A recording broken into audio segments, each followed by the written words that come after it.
It is the Mike Show. It's the Monday edition. That means it's Maker Monday with Maker Faire and Vector Space. Mollie's joining us. Hi. Hi, Mike. How are you? I am great. So did you survive the spring forward time change, daylight saving time thingy, mabobber? Oh my gosh. Yes. That was but that was this. You're going. That was this weekend. Yeah. No, I definitely showed up late to something because I was like taking the weekend off from my phone as much as I could and looking at my oven clock. Oh yeah. Yeah, and that didn't magically change over. No, it's not a smart oven. Yeah, mine's rather dumb as well. So I had to change it. But yeah, but Sunday morning is usually reserved for I have to take the dog out. I have to get up when the dog wants to get up, and the dog, he doesn't understand daylight saving time. Yeah, they're not up to date on that. No, somebody should have sent him the memo, but they didn't, and so Doggo wanted to get up when Doggo wanted to get up. And when I got up, I looked at the clock on my phone, and I went, oh wow, we got to sleep in. And then I didn't even realize that Doggo got me up at the usual time that he always gets up. So we walked and we did the thing, and we came back, and then I looked at the clock on the dumb oven, and I went, oh, okay, thanks, dog. You really didn't let me sleep in at all, did you? So anyway, but we digress. All right, so Maker Faire is coming up. Do you want to tell folks briefly about Maker Faire and what that is? Yes, I'm so excited to talk about Maker Faire. It's coming up very soon, in just 2 weeks, on March 22nd, and that's a Sunday. And on that Sunday, we're going to have all kinds of different makers. We have people who are innovating, we have people who are crafting, we have people who are building new things in the community. And we're really excited to showcase all of those folks. And not only that, but Maker Faire brings about 3,000 people, a bunch of food trucks, and every exhibit there, almost every exhibit there, has an interactive element.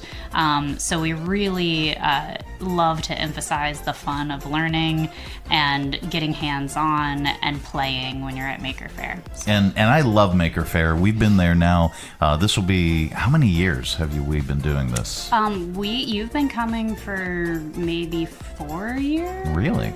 Okay. Maybe 3 or 4 years. Yeah, 3 or 4. I think. Yeah. And I think we were at the first one. So.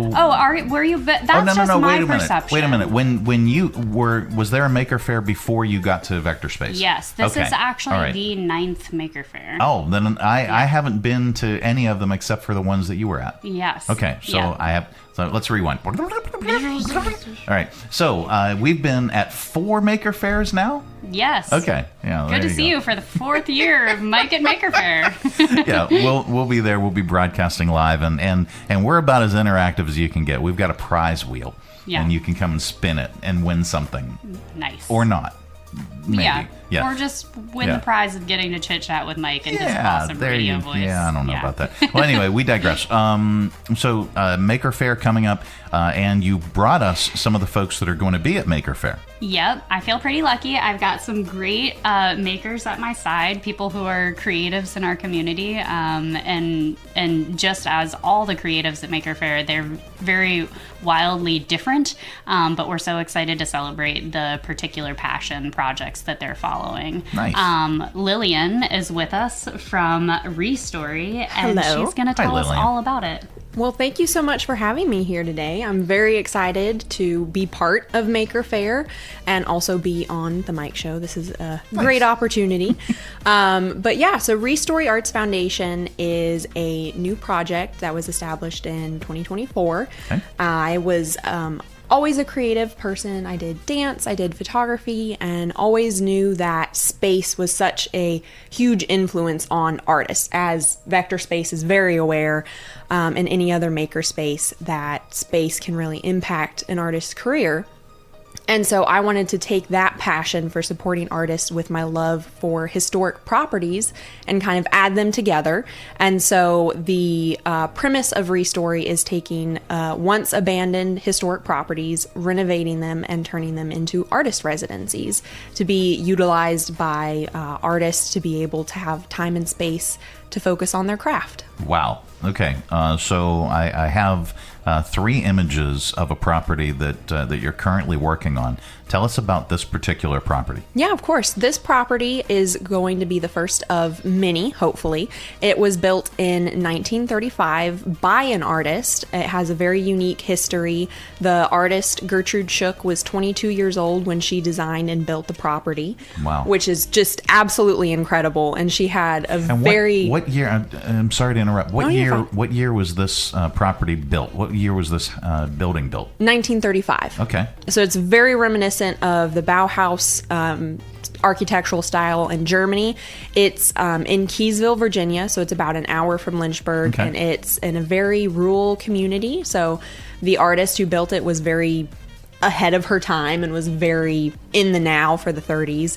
And she was a multidisciplinary artist, so she did basket weaving and charcoals and architecture, and so the property definitely has a unique history and was completely abandoned when I purchased it and had been condemned. Really? Wow. Now, Kind. if this were sitting anywhere around in Lynchburg, someone would have scooped it up in a heartbeat. My friend Marty would have been all over this property. 100%. Yeah, 100%. This is so unique. The second image that I'm showing is a little bit more work in progress in the snow.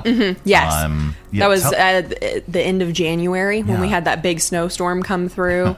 And just today, I had my stucco contractor reach out and mention that the Yeah, I got stucco. one of those. I'm just kidding. I've never said that statement ever in life. But that's so cool. Well, the stucco I want was one finished. now. I want a stucco contractor. Well, yeah, with the right property for sure. But he No, mentioned that it's completely finished with the stucco on the exterior, which is man. a huge step forward for the property. Good Yes. Lord, yeah. No, I love the design of this. First off, interior wise, tell us about all the updates and changes and things you did to the interior. Yeah, of course. So the interior is in the process of kind of being put back together. So it was pretty much a complete gut on the inside, trying to keep some of the historic qualities like the original plaster on the walls. There's some unique design elements, like there was metal tile in one of the bathrooms, and it's a main floor with a full basement, so it's a lot bigger on the inside than you would expect it to Wow. be. And once it's finished, there'll be space for 2 artists at a time to be in residence for about a week to 6 weeks. Okay. A visual artist and a writer. They'll have their own private bedroom, bathroom, and studio space, and then they'll kind of share a community living room, kitchen, and laundry room.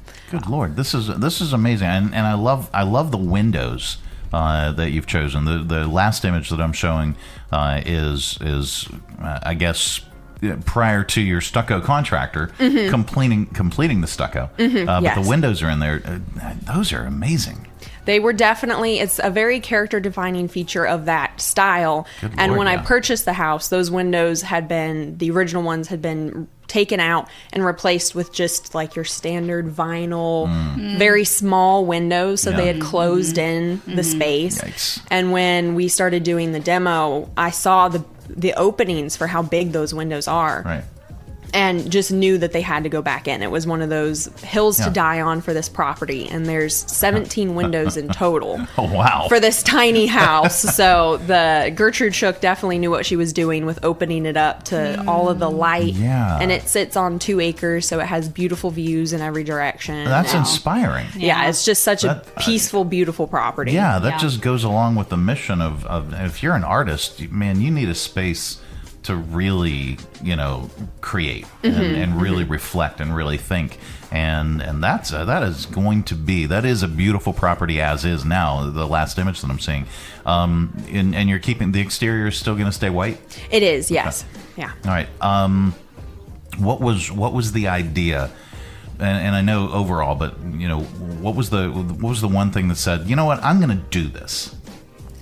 I think it was definitely having grown up, and we were talking a little bit before the show, in a historic property. It was Sears catalog home was the house that I grew up in, and that love for properties and seeing for myself as an artist how space has impacted me. Just the the need for very curated spaces for artists that are built by somebody who understands the needs of what they are looking for. And then finding this property, just the unique history behind it, I just knew that this one was going to have to be the first one, and kind of stepping out. I was 22 when I purchased the property, so a little bit of the connection with the original artist. And I just knew that this was the one, and if I was going to do it, this would be the first one to do it with. Well, congratulations. Thank you. I appreciate it. That is quite the accomplishment. Oh God, I don't remember what year or how old I was when I bought my first place, but that's tremendous. Yeah. So yeah, well, thank you. Congratulations. I appreciate it. It's been a learning curve, that's for sure. No doubt. Something I love about it is that, like, you got to start this process so young, so like we get to watch you go and grow with this for such a long time. Like, there's so much you can continue to do with it. So I'm so excited to be part of the beginning process. Well, thank you. I appreciate it. Yeah, and I think the Lynchburg community too is excited to see things like this coming to our area. So important to have artists, no matter where you go. They really are like a lifeblood of excitement in a town. So true. Yeah. It's Restory Arts Foundation. You can learn more at restoryartsfoundation.com. We'll link that up on the broadcast if you're listening, and if you didn't get to see any of the images that we were talking about, head on over to our Facebook page at the Mike Show VA. It's all one word, no spaces, or go to restoryartsfoundation.com and just check out this amazing property and this mission. This is so cool. Yeah. I really love this. And you brought two guests today. I did. Who was our second guest? Our second guest is actually a member at the Maker Space, so a member at Vector Space, who's putting on Maker Faire. And she's been with us for a few years now, and she has just decided to dip her toe into Maker Faire, which is a big new step for her. Nice. And this is Addie Gonzalez. Hey, Addie. Hello, nice to meet you. It's very, very nice to see you. Thank you so much for joining us. So tell us, what is it that you do? So I am a jewelry maker, and my medium is polymer clay. Nice. So I get to do a lot of hands-on modeling and creating everything. Every piece is unique and different. And that's basically the gist of what I do. Okay. So I'm looking at right now, and we're sharing some images of your work. This is at the Mike Show VA. So if you're listening right now and you want to check this out, head on over there. Or head on over a little bit later, and we'll link everything up. But I'm looking at, I believe these are earrings Yes. that are purple. They look like purple flowers. How do you make something like this? So a lot of So my cool. earrings are made from 3D printed cutters that my husband and I design. Wow. He is a expert at 3D printing and using No software doubt. Good to Lord. make these. And so he helps me design them. And a few of them are designs that we have found online and then tweak them ourselves. Okay. And then we actually use Vector Space to use the 3D printers to make all of our cutters. Nice. And then all of these small little flowers and like leaves and petals are all handmade by me. Okay. Cut out every leaf and every flower and stem. And This looks like it looks like two butterflies and some designs, and it looks like jade. yes. So I Lord. am mainly doing faux stone and floral. So I use a lot of transparent colors, mix all of my colors using alcohol inks. So no two earring is going to be the same. Yeah. Oh my God, this is so cool. Yeah. These are really, really unique. What led you to this? At what point did you say, "Oh wow, I could do that, and we could totally make them," doing this? I've always been a crafty person. I grew up knitting, crocheting, sewing, making all sorts of stuff. And I dipped my toes into polymer clay about 4 or 5 years ago, just as a Christmas gift for family members. I wanted to make them something handmade, and I absolutely loved it. but didn't have much time. I was in college trying to figure out life, so I kind of put it on the back burner. And then when I moved up here, I had a space that I could actively make these things and make it into a reality. So I started a few months ago, which honestly was interesting because I just had a kid 4 months ago. So now I am handling I'm handling a 4-month-old while trying to start a small business. So it's been interesting. I'm a little behind, so I don't have websites or the best pictures, but I'm making do with what I can. I'll tell you what, these are stunning. We'll get that kid to work. I mean, that's I've learned early on. You start them as young as possible, getting them to do. No, I'm just kidding. Oh yeah, she's my little cheerleader. She sits in her chair at my desk and watches me create, and she's definitely a big inspo for this. So. Well, she could be the director of marketing or the director of cuteness or something. Give her a title. She does deserve a title. Oh yes. Yeah. This is really neat. So you're going to be at Maker Faire as well. I am, and Nice. this will be my first market. Yeah. It's my first time really selling my pieces, so Yeah. Let This me- is a let me great ask- theme of first time Yeah. guests for Yes, yeah. Maker Faire on this particular show. Let me ask you this from a member at Vector Space perspective. What was your impression of Vector Space? How did you find it? And what's your love and your takeaway of that space? So I actually found it through my husband. He moved up here about a year before I did, when they were just switching from the downtown location to their new location. Yeah. And he lived right across the street from it. Saw them doing a First Friday, fell in love with it, became a member. And then when I visited him up here, he showed it to me, and I fell in love with the space. I thought it was so cool. I love learning new crafts and learning new things. So I knew it was right up my alley. And as soon as I moved up here, I joined, and I'm there constantly now. Nice. We know Addie pretty well. Well, that's really cool. And I one of my first visits to Vector Space was during a First Friday, and it was right around Halloween. So my kids, and I told this story last week, my kids had a chance to use these bonkers power tools to carve jack-o'-lanterns that I would have never, ever let my kid use these, but they were supervised and they were shown how to do it, and they had a blast, and they still talk about it. Do you remember when we used those great big huge saws and those drills and things? And they're like, yes. Oh yes, I remember. that's the biggest First Friday, I'd have to say, out of the year. Yes, which is saying something because last Friday we had- this last Friday, just a few days ago, we had 93 people 93 attend. people? Oh, wow. Yep. Yeah. That is fantastic. Addie is there, like helping us greet everybody and take attendance, Nice. so she knows exactly how many people. That is just tremendous. I love it because people just don't forget it when you put a giant tool in their hands and you're like, have fun. Yeah. Yeah, exactly. I mean, like, we give instruction and teach, but yeah, it's an impression. And so that's what you get to do at Maker Faire as well. And another thing that I love about this show, Mike, is that it's a reflection of the conversations you get into with makers.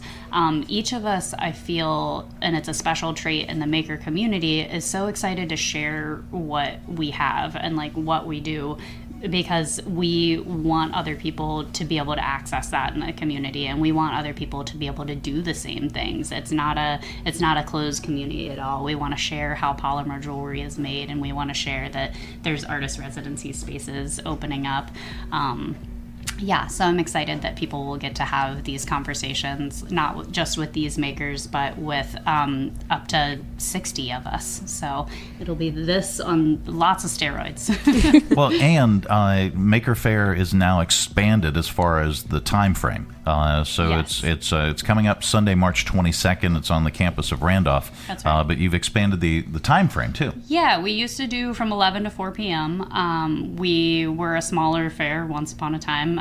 Now we've grown to over 3,000 people, and we have more and more makers. So we also needed to expand the time frame because we really want our makers to get the most out of connecting with their community, out of setup and breakdown. So we are going from 11 to 5 p.m. now. So we have an extra hour of fun and making and sharing. Nice. Real quick, tell us about the go-karts again. Oh yeah, Mike cannot have this show without talking about the No. go-karts. And he's right, because everybody everybody loves them. It is not something you can walk away forgetting because you've got tiny go-karts, so like think Barbie Jeep car, and then adults. But y'all have to build them yourself. Yes, and, handmade. Yeah, and kids aren't driving them. And it's an 18 and up event, so and it is a race. Oh, and fun. every cart is totally different. This year this is brand new. We have Barbie and Ken coming to race in little tiny cars. Oh, fun. Nice. And it's just great because like when an adult drives a Barbie Jeep, like the comedy of that is endless. The knees are in the air, the hands are way down here, and the carts are also like they have a budget, so you can only spend $600 to make this cart, and there are rules where people are checking on this stuff, and so the carts are like not fancy either, and that just adds to the comedy even more. So we'll have a chicken coop going down the road. We'll have Barbie and Ken racing the chicken coop. Last year there was a cow that Randolph College made. There's just like a variety of characters. It's kind of like Mario Kart. But Well, I have the image of the Mini Cooper Cluckman Power Racer up, and the driver or the pilot with his chicken head on, and it looks the front of it looks like a Mini Cooper, and the back of it looks like a chicken coop. Yeah. So it's very, very interesting and unique, and you know that's one of my favorite things about Maker Faire. All of it's really, really cool because you have kids competing with their power racing tools, where they're literally building these racers out of power tools. Yes. And that competition is always so cool to watch. You take the spinning motor of a power tool, and you attach some wheels to that, and then you dress it up like a psycho bunny, and then it like goes down the track. It's ridiculous. So that's like.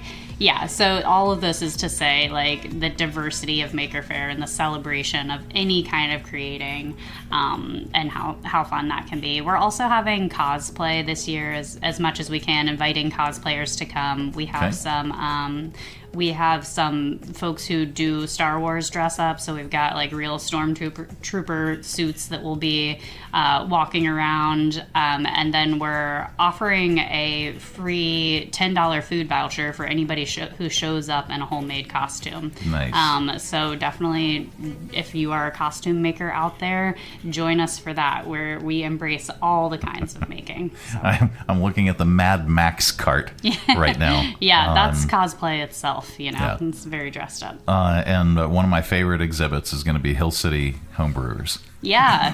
It's not just a place for kids. We have something for all ages, including some beer tasting. Nice. This is really, really cool. You can learn more by going to lynchburg.makerfaire.com. Again, we'll link that up on this broadcast at the Mike Show VA. You can check out all the exhibits. How many exhibits? There's a lot on here. Yeah. I think we have 70 entries right now. Wow. That's tremendous. No, really, really cool. Looking forward to Maker Faire. It's coming up on the 22nd of March. It's a Sunday. It is free admission. Free admission. Yay. Walk in. Yeah. Yep. Just come out, have a great time. There will be food trucks. There will be exhibits. There will be interactive stuff. There will be competitions. There's all kinds of things. So if you want to learn more, go to Maker Faire on their website. Again, lynchburg.makerfaire.com. Yep. Thank you so much for taking time today. Yeah, Really appreciate it. It was a pleasure. Absolutely. I'm so glad we got to have you guys. Yeah, absolutely.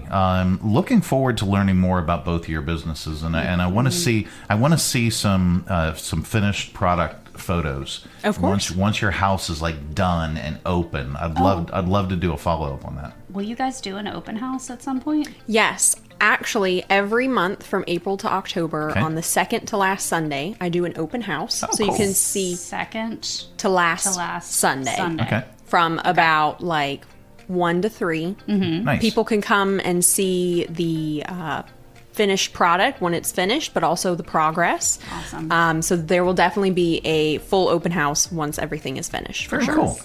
Looking forward to that. It is the Mike Show. It's the Monday edition. Coming up a little bit later on, we are going to make sounds, and we're going to lovingly place them in your ear holes. It's called Audio Vault. Stay tuned for that.